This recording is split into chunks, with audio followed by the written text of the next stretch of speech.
Hello mọi người, mình đã quay trở lại sau một cái break rất là lâu. Và lý do tại sao mình không ra video mới cả tháng vừa rồi là vì cái lockdown ở Việt Nam nó ảnh hưởng rất nhiều đến cái mental health của mình. Và đó cũng là một trong những lý do tại sao hôm nay mình quyết định chia sẻ về bệnh trầm cảm. Và cũng vì tháng 10 này là Depression Awareness Month, tức là tháng nâng cao nhận thức về bệnh trầm cảm. Và cũng vì ở Việt Nam mình thấy là cái chủ đề này không được nói đến nhiều lắm và bị rất nhiều người hiểu lầm. Trầm cảm là một bệnh sẽ ảnh hưởng đến cách suy nghĩ của bạn, đến cảm xúc của bạn và đôi khi cũng có thể ảnh hưởng đến các hoạt động hàng ngày. Trầm cảm có các yếu tố khởi phát khác nhau và sẽ có nhiều dạng trầm cảm khác nhau với triệu chứng riêng biệt. 5 loại trầm cảm phổ biến nhất là rối loạn trầm cảm sau sinh, rối loạn cảm xúc theo mùa, rối loạn hoảng loạn tiền kinh nguyệt và trầm cảm không điển hình. Tổ chức Y tế Thế giới ước tính là có 280 triệu người trên thế giới bị trầm cảm.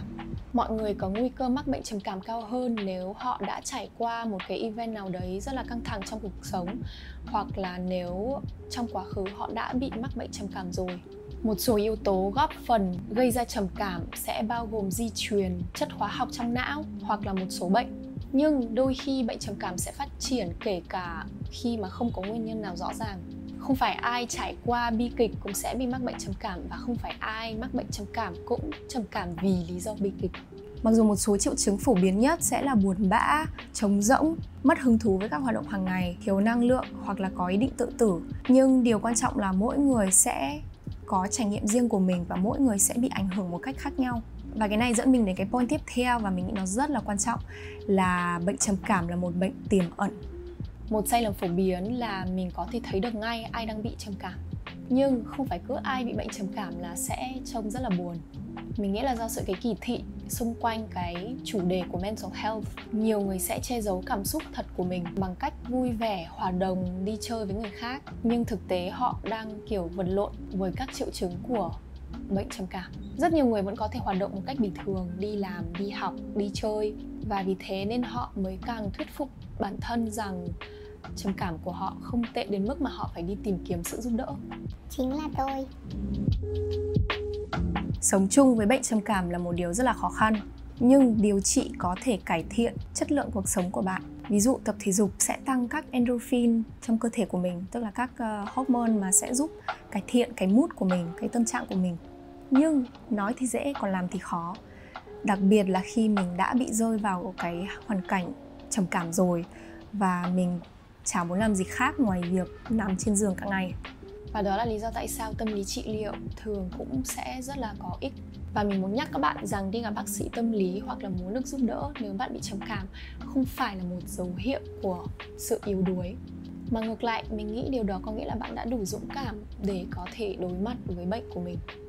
Trầm cảm không phải là một thứ nào đó mà ai có thể thoát ra khỏi nhanh chóng, vì nó là một căn bệnh và giống như bất kỳ căn bệnh nào khác thì nó cần được điều trị. Nói chuyện với các chuyên gia có thể giúp bạn học các kỹ năng đối phó với cảm giác tiêu cực của mình. Nó có thể giúp bạn xác định một sự kiện trong cuộc sống của bạn mà đã góp phần vào bệnh trầm cảm, giúp bạn tìm cách chấp nhận và thích nghi để có thể bắt đầu hành trình chữa lành. Ngoài ra thì thuốc cũng là một loại điều trị khác. Bạn có thể đi gặp bác sĩ tâm lý để được kê đơn và thuốc sẽ hoạt động bằng cách cân bằng lại các hóa chất trong não của mình. Ngoài ra thì cũng sẽ có các liệu pháp khác như là châm cứu hoặc là thiền, meditation.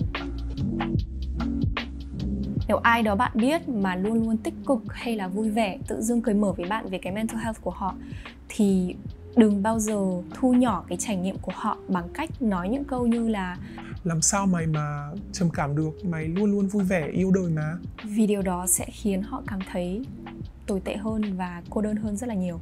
Đừng bao giờ cho rằng chỉ vì ai đó có thể cười và có vẻ như đang tận hưởng cuộc sống mà họ không thể đau khổ trong lòng. Đừng nói những điều như là Thôi đừng buồn nữa, vui lên đi, tích cực lên.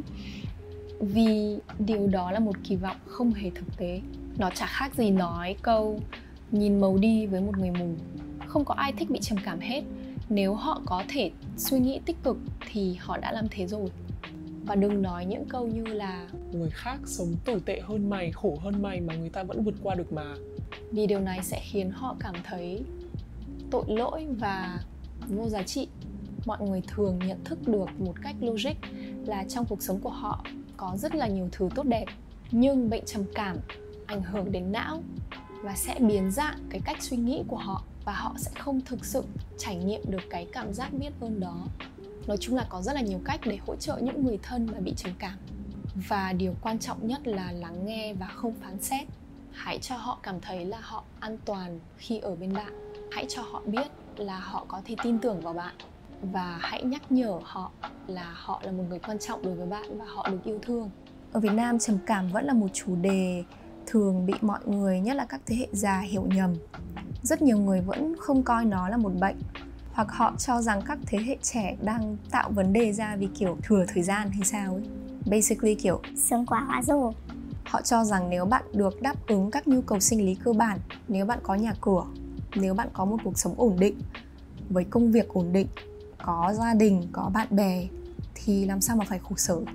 Mental health là một trong những vấn đề liên quan đến sức khỏe bị kỳ thị nhiều nhất mà mọi người phải đối phó trên cả thế giới, chứ không riêng gì Việt Nam. Và mình nghĩ là cách duy nhất để chống lại kỳ thị là nói về chủ đề này nhiều hơn, để mọi người có thể có một cái hiểu biết rộng hơn về trầm cảm thực sự có nghĩa là gì, nó có thể biểu hiện như thế nào, nó ảnh hưởng đến những người sống chung với nó như thế nào, và mình có thể làm gì hoặc không nên làm gì để chống lại nó. Cảm ơn các bạn đã dành thời gian xem video của mình. Nhớ like, comment, subscribe và hãy nhớ đối xử tốt với bản thân và với người khác.